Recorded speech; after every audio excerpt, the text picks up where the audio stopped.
ஏய் நில்லுங்கடி. அம்மா ரெண்டு பேரும் ஒண்ணா எங்க போயிட்டு வரீங்கம்மா? நானும் கொஞ்ச நாளா உங்களை கவனிச்சுட்டு தான் இருக்கேன். அடிக்கடி தனியா பேசுறீங்க, ஒன்னாவே போறீங்க, ஒன்னாவே வரீங்க. ஆமா, உங்களுக்குள்ள என்ன சதி வேலை நடந்துட்டு இருக்கு? அப்படிலாம் எதுவும் இல்ல அண்ணி. நாங்க ஒன்னா வரல. தெருமுனையில வரப்பதான் நான் கர்ணாவை பார்த்தேன். ஏய் நீ போய் சொல்லாதடி. ஜமுனா, என்ன ஜமுனா இது? வந்தது வராதுமா வாசல்ல நிக்க வச்சு விசாரணை பண்ணிட்டு இருக்க?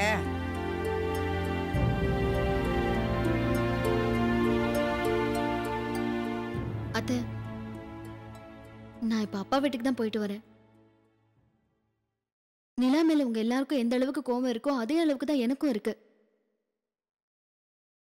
அது அப்படியே கொட்டி தீத்துட்டேன். அப்பாவும் அவ செஞ்சது தப்புன்னு கண்டிச்சாரு.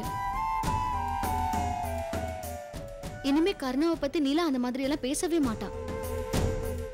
இதுக்கு மேலேயும் பேசுவாளா? அப்படி ஏதாவது பேசினா தெரிஞ்சிச்சு அவ நாக்கு இழுத்து வச்சு அறுத்துருவேன். ஏற்கனவே நம்ம கருணா மேல அவ நெருப்பள்ளி கொட்டிட்டா. அதையே என்னால தாங்கிக்க முடியல. இத பார், நான் வயிறு எரிஞ்சு சொல்றேன். எங்க வீட்டு பொண்ணை பத்தி அவ தப்பா பேசினா அவ நல்லாவே இருக்க மாட்டா. அவ வாழ்க்கை விளங்காமே போயிடும். அண்ணி, நிலாவும் வாழ வேண்டிய பொண்ணு. அப்படியெல்லாம் சாபம் கொடுக்காதீங்க. நான் சாபம் கொடுக்கலன்னா மட்டும் அவ நல்லபடியா வாழ்ந்துருவாளா?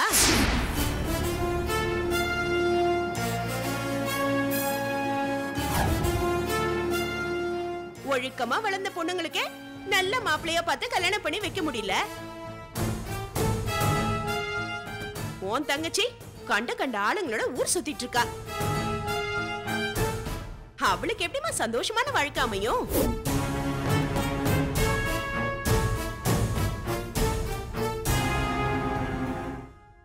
அவளை மாதிரியே குணம் கெட்ட ஒருத்தன் தான் புருஷனா வந்து வாய்க்க போறான். போன வேகத்திலே வாழ முடியாம திரும்பி வந்துருவா பாரு.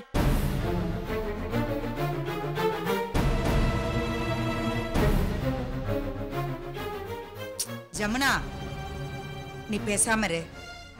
ஏற்கனவே இத பத்தி நிறைய பேசியாச்சு. மறுபடியும் நீ முதல்ல இருந்து ஆரம்பிக்காத. அம்மா, நான் எவ்வளவு பேசினாலும் யாத்திரை அடங்கவே மாட்டேங்குதுமா.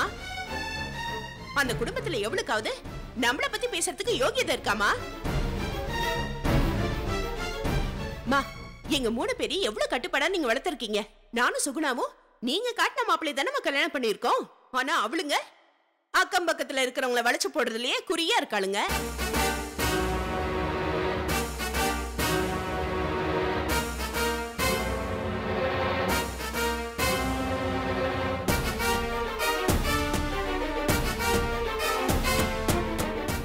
நம்ம பொண்ணை பத்தி பேசுறதுக்கு அவளுக்கு என்னமா யோகியதை இருக்கு? வாய மூடுறி. ஒரு சின்ன விஷயம் கிடைச்சிட கூடாது. அப்படியே சண்டை போடுறதுக்கு ரெடியா நிக்கிற. நீ வாய் வயிறுமா இருக்கிற இந்த நேரத்துல நீ இப்படி எல்லாம் கோவப்படக்கூடாது. அது உனக்கும் நல்லதில்ல, உன் வயித்துல வளர குழந்தைக்கும் நல்லதில்ல. நீ நல்லபடியா குழந்தை பெத்து எடுக்கணும். அது வரைக்குமாவது கொஞ்சம் பொறுமையா இரு. இந்த விஷயத்தெல்லாம் நான் பாத்துக்கிறேன். ஆமா, நீ எப்ப பார்த்தாலும் ஏன் வாய் அடுக்கிறதுலயே இருமா.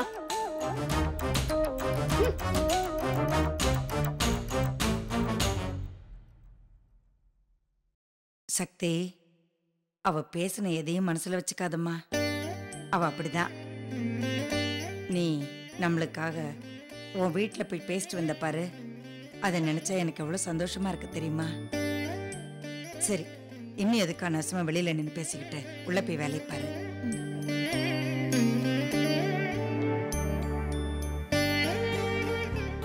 கர்ணா. என்னம்மா? ஒரு நிமிஷம் இப்படி வா.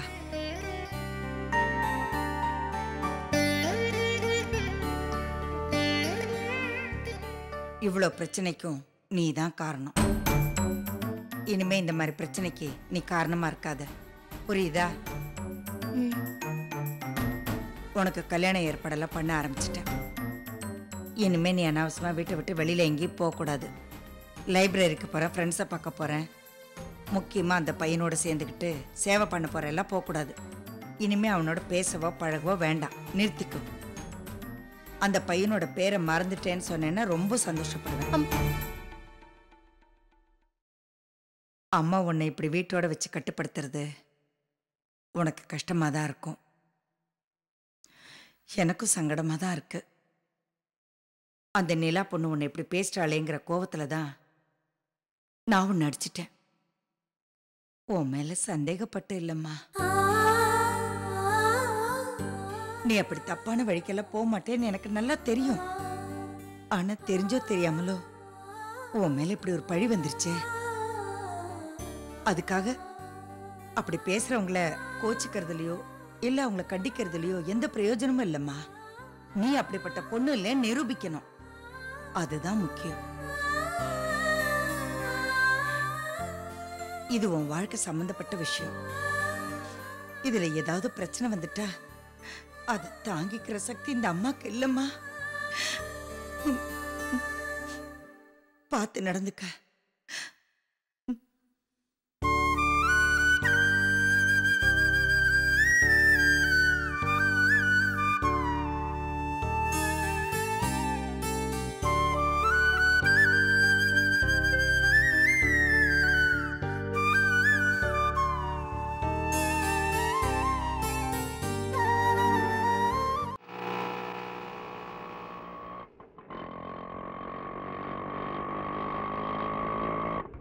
சார் வணக்கம் சார். அடடே சிவனேசனா, இது உன் ஆட்டோவா? ஆமாங்க சார். ரொம்ப சந்தோஷம்ப்பா. வீட்டு வரையும் போகணும்ப்பா. உட்காருங்க போலாம். உட்காரு.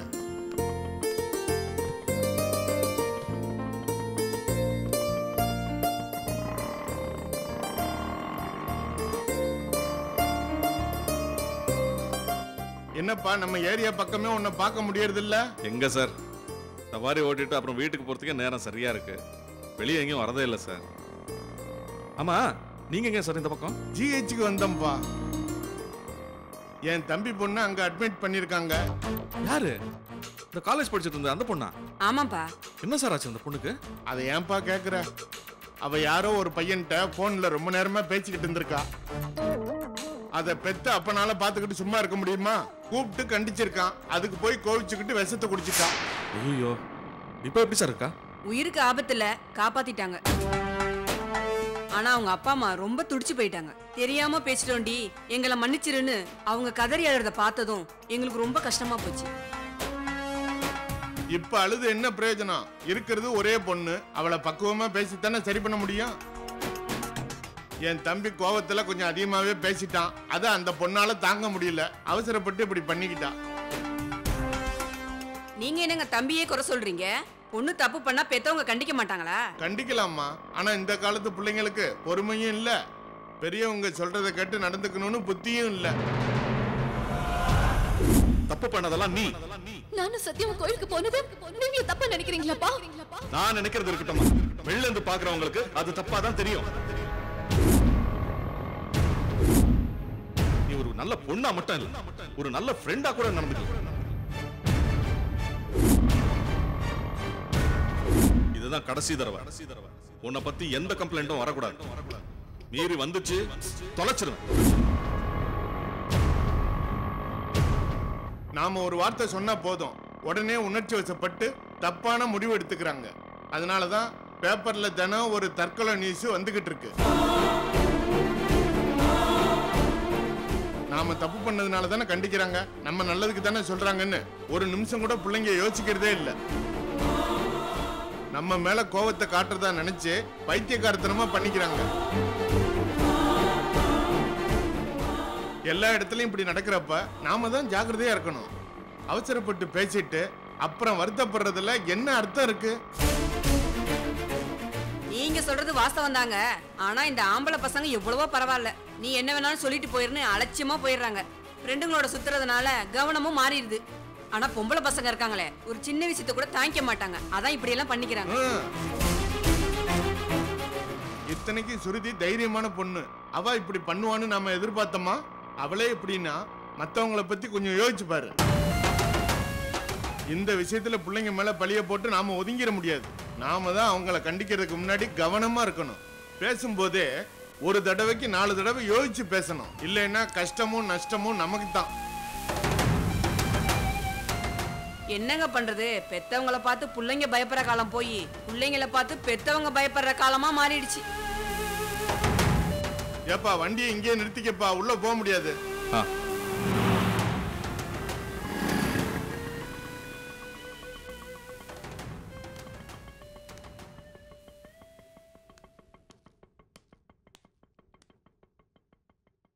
இந்தா ஆ வீட்டுக்கு வந்துட்டு போயேன்ப்பா.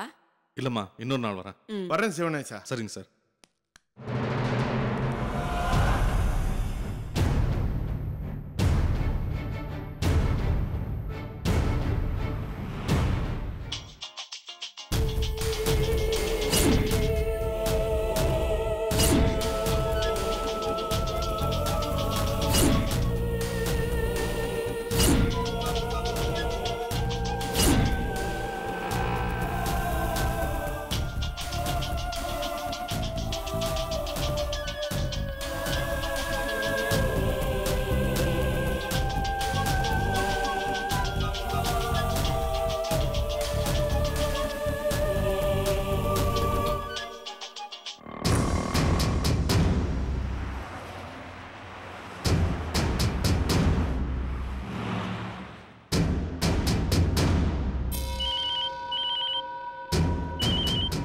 ஹலோ சார், நான் நிலாவோட அப்பா பேசுறேன் சார். நிலா ஆஃபீஸில் இருக்காளா? இல்லையே சார், வரலையே. பர்மிஷன் லீவுன்னு எதுவுமே இன்ஃபார்ம் பண்ணல. நானே உங்களுக்கு ஃபோன் பண்ணி விசாரிக்கணும்னு நினைச்சேன். இன்னைக்கு அவங்க வருவாங்களா?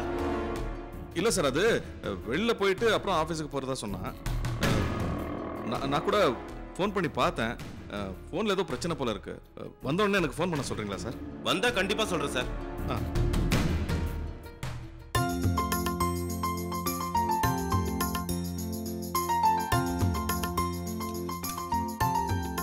போதும்மா போதும். இருப்பா கொஞ்சம் சாப்பாடு. இல்ல வேண்டாம்மா, எனக்கு போதும். கொஞ்சம் வெச்சுக்கோப்பா. இல்ல வேண்டாம்மா, எனக்கு போதும்மா. யோ, என்னமோ இந்த வீட்ல புதுசா சாப்பிடுற மாதிரி கூச்சப்படுற. உனக்கு போட்டுமா? என்ன வேணுமோ தாராளமா கேட்டு வாங்கி சாப்பிடு. இல்ல மாப்பிள்ள, எனக்கு வயிறு ரொம்ப ஃபுல் ஆயிடுச்சு. அதுக்கப்புறம் இறங்காது. சும்மா ஏதாவது கதை சொல்லாம சாப்பிடு. அம்மா, பிரீத்தி எங்க? தூங்குறாப்பா. உள்ள படுக்க வச்சிருக்கேன். நான் கொஞ்சம் கடை வரைக்கும் போயிட்டு வந்துடுறேன். சரி, நான் பரிமாறிக்கிறேன்.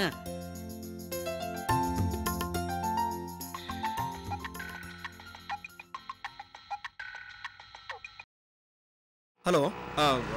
சத்யா, நான் நிலாவோட அப்பா பேசுறேன்ப்பா. சார் சொல்லுங்க சார். நிலா அங்கே வந்தாளாப்பா? இல்லையே, இப்போ அவங்க கார்மெண்ட்ஸ்ல இருப்பாங்க. இல்லை, அங்கேயும் ஃபோன் பண்ணி பார்த்தேன், வரலையா?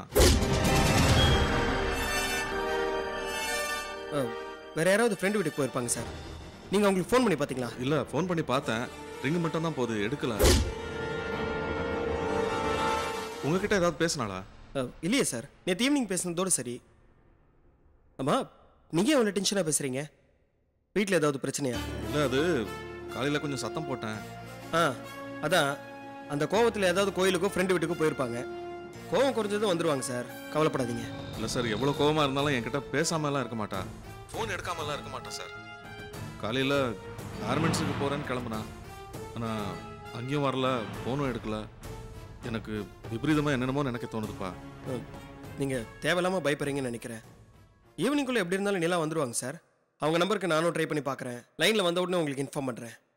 சரி.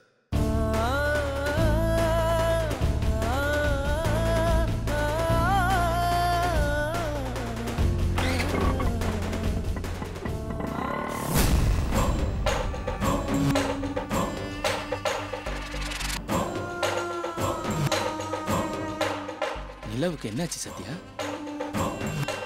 இவ்வளோ நேரம் நான் பேசுனதை கேட்டு தானே இருந்தேன். என்ன நடந்திருக்குன்னு உன்னால் கெஸ் பண்ண முடியலையா? நிலா காணாம போயிட்டான்னு மட்டும் புரியுது.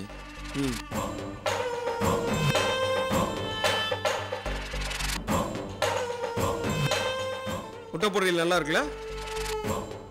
சாப்பிடு. என்னப்பா, நிலாவை காணும் தெரிஞ்சு எப்படி டென்ஷன் இல்லாம இருக்க? அதுக்காக ஒப்பாரி வச்சு அட சொல்றியா? நான்ப்பா இப்படி பேசுற? நிலாவை நீ காதலிக்கிற, அவளை கல்யாணம் பண்ணிக்கின்னு வாழ்க்கையில செட்டில் ஆகணும்னு ஆசைப்படுற. ஆனா நிலா காணுங்கிற கவலையே உங்ககிட்ட இல்லையே. கவலைப்பட்ட திரும்ப வந்துருவாள? இப்பதானே நியூஸ் கிடைச்சிருக்கு. என்ன பண்ணலாம் இனிமே தான் யோசிக்கணும். எனக்கு என்னமோ அந்த பெரியவர் சண்முகராஜன் தான் நிலாவை தூக்கி இருப்பாருன்னு டவுட்டா இருக்குப்பா. இதுல என்னையா டவுட் உனக்கு? கண்டிப்பா அவர் தான் தூக்கி இருக்காரு. எப்படி சொல்ற? நாளைக்கு என்ன பௌர்ணமி. பௌர்ணமிக்குள்ள பரிகாரத்தை முடிக்கணும்னு பெரிய ஒரு புலம்பிட்டு இருந்தாரு, மறந்துட்டியா? ஆமாம்பா. இருந்தாலும் நாம கன்ஃபார்ம் பண்ணிக்கிறது நல்லது.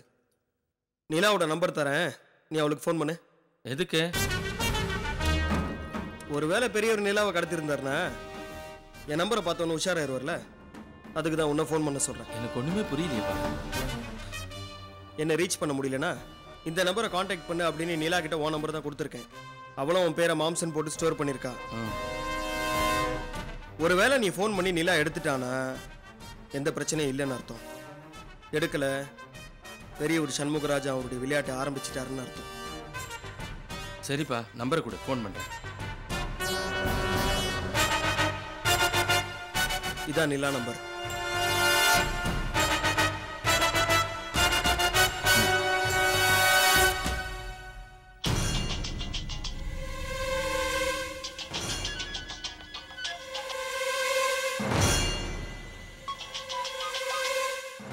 போனை யாரும் எடுக்கல. பெரியவர் தான் கண்டிப்பா நிலவை தூக்கி இருக்கணும். உடனே போனை போட்டு அவங்க அப்பாக்கு இந்த மேட்டரை சொல்லு, உடனே சொல்லு. முட்டாள் மாதிரி பேசாத மாம்சே. இதை நான் அவர்கிட்ட சொல்றதும் எனக்கு நானே குழி வெட்டிக்கிறதோ ஒண்ணு. அதுவும் இல்லாமல் இந்த விஷயத்தை நான் அவர்கிட்ட சொன்னா இதெல்லாம் எனக்கு எப்படி தெரியும்னு கேள்வி வரும். இவ்வளோ நாளாக இது ஏன் சொல்லங்கிற சந்தேகமும் வரும். ரொம்ப வாலண்டியர் நானே எடுத்து விட்டுக்கிட்ட மாதிரி ஆயிரும். அதுவும் இல்லாமல் அவருக்கு இதெல்லாம் தெரிஞ்சாலும் எந்த யூஸும் இல்லை. பெரியவரை எதிர்த்து அவரால் என்ன பண்ண முடியும்? அவரால் முடியலன்னா என்ன? நீ நிலவை தேடி எப்படியாவது கண்டுபிடி. எங்கன்னு போய் தேடுவேன்? அந்த ஆளுக்கு ஏகப்பட்ட வீடு இருக்குன்னு நீ தானே சொன்ன. நிலவை எங்க கொண்டு போய் வச்சிருக்காருன்னு தெரியல. இன்னைக்கு ஒரு நைட்டுக்குள்ள எல்லா வீட்லையும் தேடி பார்த்துட முடியுமா? அதெல்லாம் ஒன்றும் சரி வராது. சரி, அப்ப நம்ம என்னதான்பா பண்றது? போலீஸுக்கு போனோம், சிக்கல் ஆயிடும்.